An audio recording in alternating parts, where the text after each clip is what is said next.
What is it that's holding you back, keeping you from becoming everything that God has created you to be, living your purpose and reaching your destiny?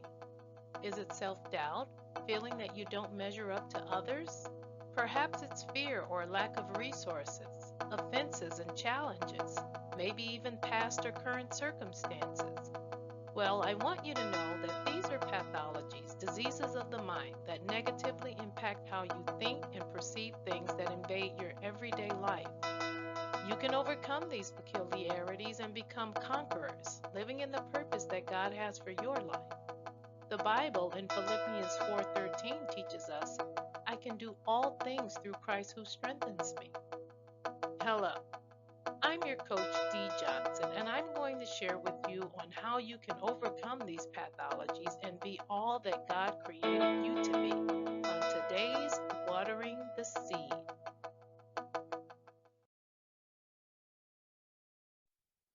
Seeds, welcome back to Watering the Seed. For those of you who are here for the first time, we extend our warmest, dearest welcome. Come on in and have a seat and get comfortable. This is where we plant and water and grow. So come on in. We're so glad to have you. Now, seeds, I'm excited today. I'm excited because last week we talked about people who reflect our worth, toxic people who mirror our value. And today I want to talk about something a little bit different. I want to flip the script on that. We've talked about the ones who come to teach us, right? Those that come to cause pain and trauma. You know, the toxic mirrors, the users, the ones who exploit the places where we haven't healed, our weaknesses, our insecurities, unhealed places. But what about the others? What about the others, the ones who don't drain us but pull on us to draw us higher and help us realize who we are and who we can be? What about them? What about them? Today, I want to reflect on those people. I want to reflect on the divine people who mirror our value.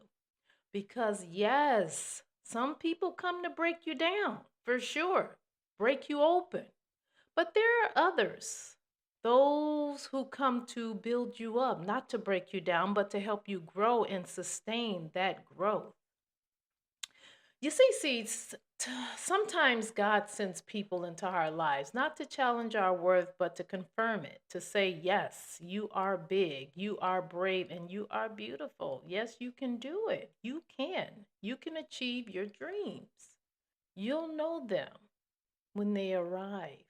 They won't compete with you. They won't compete with your shine. They'll celebrate you. They won't shrink around your strength, roll their eyes, or side eye you. They'll remind you that it's safe to be strong around them, that they appreciate your strength. They won't show up as energy thieves, you know? They won't drain your energy, take from you without pouring back into you. They'll multiply you, they'll multiply that energy instead. These are your divine mirrors, people whose light helps you recognize your own light, what you have in you, what you can do. Their very presence makes you sit up taller, breathe deeper, and remember, wait a minute, I'm built for more than just survival. They'll show you how to avoid operating in survival mode constantly.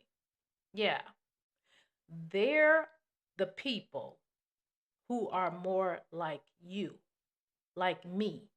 There are more of us out there helping others to be all that they can be, encouraging them to do their best and feel confident that they can do it.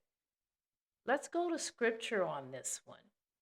In the book of Proverbs, chapter 27, verse 17, it says, as iron sharpens iron, so one person sharpens another.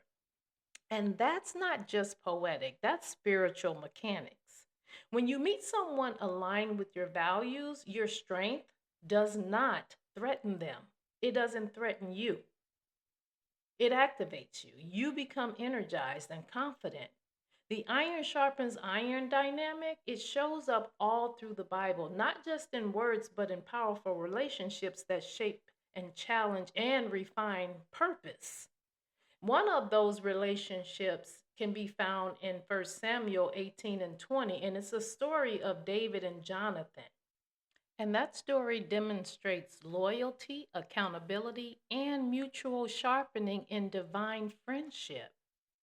You see, David and Jonathan's friendship is the classic iron sharpens iron example, where Jonathan, Saul's son, recognized David's anointing even when his own father didn't. Instead of competing with David, Jonathan covered and encouraged David. He spoke truth to him, protected him, and pushed him toward his calling, as Israel's next king. Their connection wasn't rooted in ego, it was rooted in purpose alignment. Each of them saw God in the other. They can see God in each other, and their loyalty refined both of their spirits. That's divine reflection in motion. Okay, when you have a divine person in your life, their growth pushes yours. Their discipline convicts you, but in a good way, okay? In a good way, the best way. Their confidence rubs off on you until you stop doubting your own reflection. That's what real alignment feels like, seeds. It doesn't drain your spirit, it raises your standards. When you're around people who mirror your worth, it feels like divine alignment. You stop questioning whether, you're too much because they match your energy. You stop questioning whether you're too much. You stop downplaying your dreams because they remind you that God put that vision in you for a reason.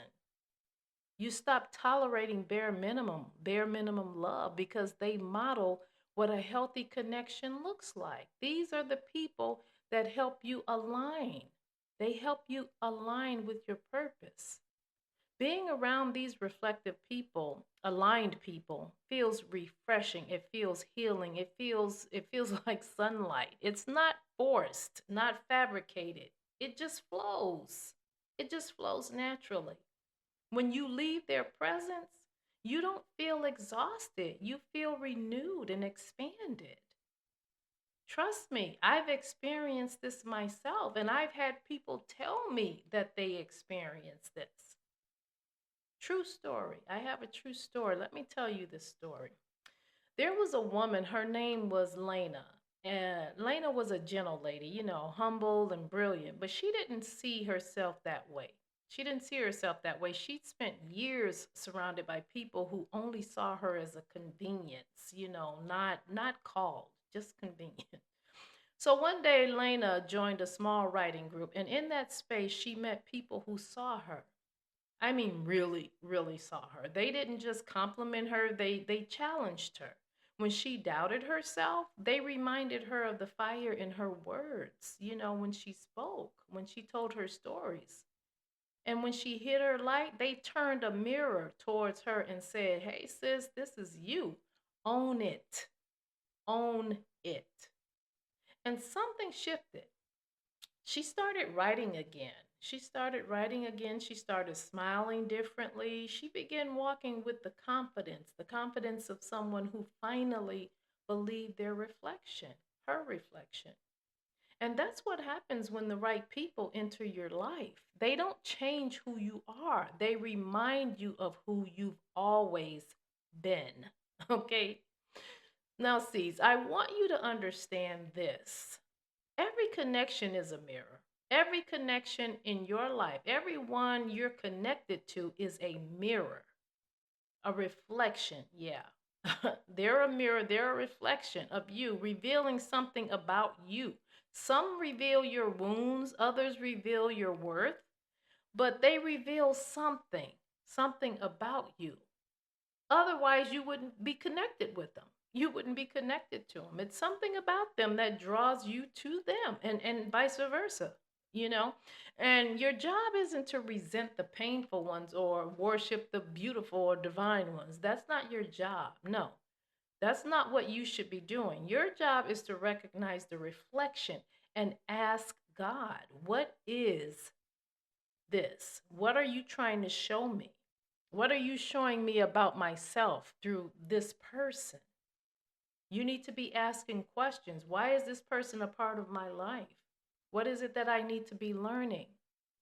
Because here's the thing, when you start viewing relationships through that lens, that reflection, you stop taking everything personally and start growing with intention, okay? Growing with intention, intentionally. And the moment you realize your worth, you attract mirrors that match your frequency, your upgrade, those who value your worth. And those mirrors become your community.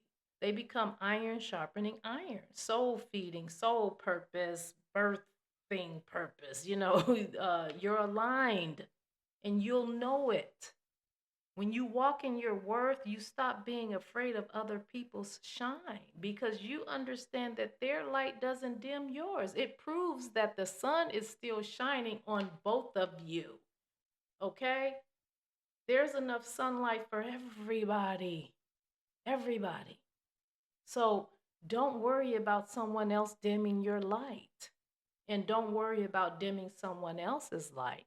Walk in your purpose, the purpose that God has for you on this earth. It's yours, it's your journey. Focus on your journey, not on someone else's, because I'll tell you, when you focus on someone else's journey, that means that your work is not being done because you're too busy focusing on what someone else is doing. And that is absolutely not what we should be doing, seeds. No, we have work to do. We have our own work to do. I used to say to my friends, when I was younger, and we were hanging out and things like that. We were a small group of single moms, and our children were very young. And so we had to support each other, and in positivity. And so when one of us would be blessed, I would say to my friends, don't hate.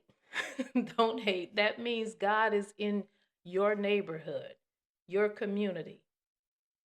Your blessing is on its way. Okay?